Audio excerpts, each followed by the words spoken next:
Hi, Melissa Fuller with 10 Health TV, and continuing the Lincoln Marathon series. I am here today with Nancy Sutton. She is the co-director for the Lincoln Marathon Half Marathon, and we are going to talk a little bit about the background and the history of the marathon. Thank you for coming here today. Thanks for having me. Perfect. So you have been part of the marathon since the beginning. It's 40 years. Talk to me about how that first marathon came together and how it has changed so much. The first marathon came about because a group of runners had gone to another run in Missouri, and they came back and said, you know what, we can do a marathon here in Lincoln. So they met in Jim Lewis's house. They put up a map, they pinned it to the curtains, and tried to design a course that would affect the least amount of people. So this course was run out into the airport and into Air Park. Very few people came out to watch, and only 382 finishers. But it was an event, and it had started. It started what has become a tradition here in Nebraska and in Lincoln of the first Sunday in May. It used to be held on the second Sunday in May, and that was Mother's Day. And so I would get people saying, you know, I can volunteer, but I have to leave because my kids want to take me out to dinner or to lunch. And so when I took over as race director, I said, you know, we can't have it on Mother's Day anymore. We have to have it on a different day. So we picked the first Sunday in May. And since then it has become a tradition. The first Sunday in May is the Lincoln Marathon. And after 40 years, we have seen some changes. One year, the porta potties blew over out on in Air Park. And so we went to the city and said, hey, we've got to have a citywide course. So they worked with us, and we now have what is a citywide course. And runners really like it because it goes into a lot of different areas of Lincoln. It goes into the old historic Sheridan area. It goes into the Union College area, goes down into 10th Street, and then out into down Capitol Parkway and out into Holmes Lake. And so they really get to see a wide variety of our city, and that's exciting because they go, wow, we didn't know Lincoln was such a great city. Let's talk about just the massive amounts of people who are participating, and how have the types of runners changed over the years? Well, it used to be that we never sold out. One year we put a cap on it of 8,000, sold out really very quickly, and it's just kept rising. And so this year the cap was at 13,000. And then we had another 500 in the lottery, so we filled that. And then we have our elite runners come out of a different pool. Our Project Purple runners come out of a different pool, which is our charity, and the National Guard runners. Now, the National Guard has been with us for over 30 years, and they are participating to try to earn spots on a National Guard team, where then they go out and run other events such as the Marine Corps Marathon, the Army 10 miler, and things like that.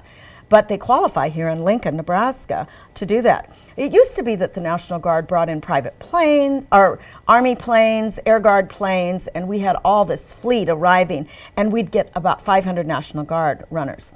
Now things have changed a bit. We get about 200, and they usually come in on commercial flights. There were years where the National Guard was hit very hard with deployments. Utah has a specialized group, California has a specialized group, and we've got a very few runners. We used to get like 25, 30 runners from each of those states. Then it dropped down because they were deployed. We've had 3 National Guard male winners, and that's been always exciting for the National Guard to see one of their own win, and one woman won. What I see in running is this. It used to be a male-dominated sport. It is now, in the half at least, about 60% and maybe a little more women who run, and about 40% men. Now in the full marathon, it switches, and it's about 60% male and 40% female. I think that is due to the fact that it's very difficult to carve out a 3-hour time or 4-hour by the time you shower and all of those sorts of things to be able to train for the full marathon. It's easier to train for the half. Especially if you have a family and other commitments with your children, it's very difficult. So I see that change. I also see a change where we used to just give a unisex shirt Now we give male and female shirts. Used to be that you couldn't find running gear for women. Now it just abounds in the running stores. So those are some changes I've seen in the event. We now have wheelchair participants, so I think there'll be 3 this year, and that's a big change from what we used to see. And you have quite a few walkers as well. We do have a contingent of walkers, and they try to aim for a 15-minute walking pace, so that's a pretty good clip to walk a half. Normally, they don't walk the full, they normally just walk the half. Wow. I mean, what are some of the stories that over the years, are there some stories that stick out to you that are just amaze you or inspire you that really tell you why this is such an amazing event? Yes, there have been a couple. I mean, every year there's probably 1 or 2 that really amaze me. I have one man who has run all 40 events, and one year he ran after he had been hit by a car during the winter months training. And he got clearance from his doctor, and so he did a run-walk kind of thing, and he finished. It was painful for him, but he did finish. And then 2 years ago, his best friend, who was just a great guy, who was a runner and had run almost all of them except the first one, he had passed away the week before the marathon. And so that was a tough thing for him, and it was a tough thing for the members of the track club. One year we had a lady who was very last, and her daughter came in and said, "Oh, could you please keep everything up for us? Because my mother is running for my little sister who has cancer." So the National Guard, there were a lot of National Guard guys, probably about 12 to 15. They went out and found her, ran in with her in their running boots, in their National Guard boots, and finished with her. It was as exciting as had she run the race. We had a bouquet of flowers that we gave her, and she immediately walked over and gave them to her son, or her daughter who had cancer. So that was exciting. One year, Jane Snyder, who was a former city council person and a member of the track club, was working with the cheerleader who had fallen in a pyramid, and they brought her out, and she came and finished with Jane and walked the last few yards of the marathon and finished, and that was extremely touching. Another young boy who had been injured in a football accident, Jane Snyder as well, was working with him physical therapy, and he came out and walked the last blocks of the marathon. And things like that are just so touching. When I see that first wheelchair person come in, this year I have a 98-year-old woman, or 95-year-old woman, I'm sorry, who has had it on her bucket list, and so her grandchildren are going to push her in the event, and so I'm anxious to see how she will be when she finishes this race. So I had another runner who was confined to a wheelchair, and his grandson did push him. It was a couple years ago. His grandson was an elite runner and decided to push his grandfather, who had been running before and could no longer run, and finish the race. So we've had lots of different stories of people who have overcome cancer, who are going through cancer treatments, who have finished and run. It's just amazing to see why people run. In terms of the volunteers too, this is an amazing collaboration citywide, or, it just, you look at the volunteers and the sponsors and even the people that are watching them from the sides. Talk about like how when you're out there and you see all this coming together. Well, when the gun goes off, I get this chill that says, wow, we've put this on. This is our event. And so we go out to several spots on the course, and when I see runners being cheered on, it is so exciting. And people come out of their house and they set up little like candy stations and things like that. They're amazed at how these people can run this distance. We have about 2,800 volunteers, and they are from across the city. We could not do this without the city's support. When the bombing happened in Boston, our whole focus changed. We used to meet with the city privately. We met with the police privately. We met with traffic. We met with the university. Now we meet together, and we meet many times during the year to discuss the safety of our event. From that standpoint, Boston made every race safer.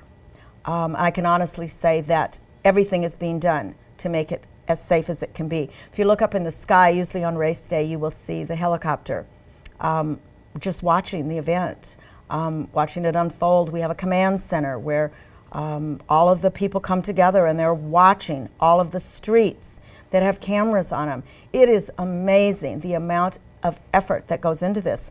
We have basically a hospital down at the finish line with a cardiologist, with anesthesiologists, with orthopedic doctors, so that when you finish, if you need any kind of assistance, they're there. We have EMTs out on the course.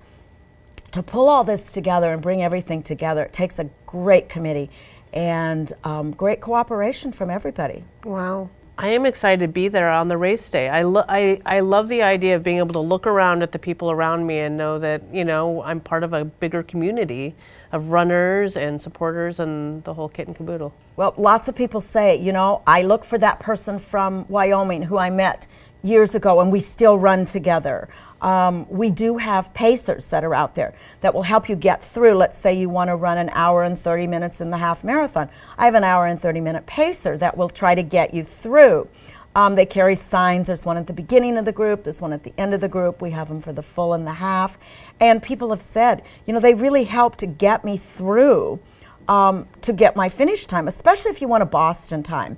If you want a Boston qualifying time, hook up with a pacer. If you want a particular time, you're aiming for this time.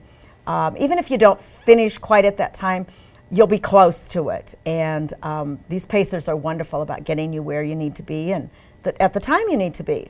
Wow. How do you look at this? I guess this is my final question, but how is something like this, beyond just the immediate participants, how is this such a Lincoln event? Well, how is this bringing the community together on a greater scale? I think it brings the community together because, number one, you can go out and cheer.